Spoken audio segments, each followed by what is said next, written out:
अगर आप सोचते हैं खाना सिर्फ टेस्ट के लिए या पेट भरने के लिए होता है ना, तो आप गलत सोचते हैं, क्योंकि आपका आहार आपके व्यवहार को निर्धारित करता है और यही व्यवहार आपके जीवन को बदलता है।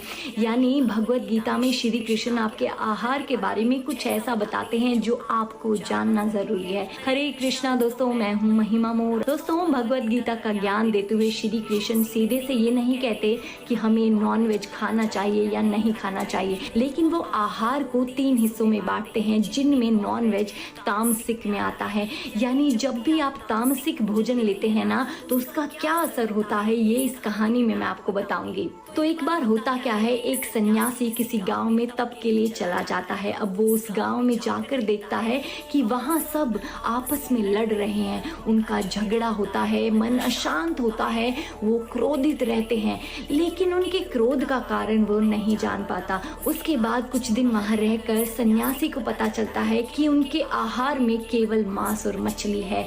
यानी सन्यासी को कारण पता चल जाता है, लेकिन वो गांव के लोगों को ये कहता नहीं है। वो उनको बताना चाहता है, पर उससे पहले वो एक 16 साल के लड़के को अपने साथ रहने को कहता है, और वो 16 साल के लड़के को कुछ हफ्ते कुछ महीने अपने ही साथ रखता है। वो सात्विक आहार उस लड़के को देता है, रोज शास्त्रों का ज्ञान देता है, मेडिटेशन सिखाता है।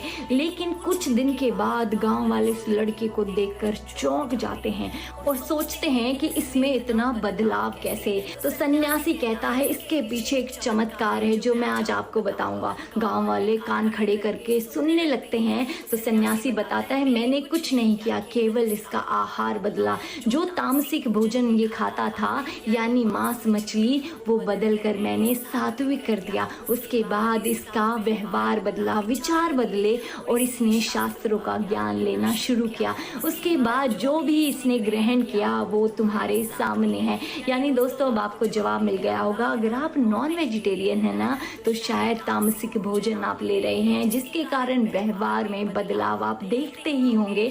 और अगर ये बात आपको समझ आ गई हो तो ये वीडियो लाइक और शेयर कर सकते हैं। फीडबैक में हरे कृष्णा लिखिएगा। मंगलानि भवन्तु।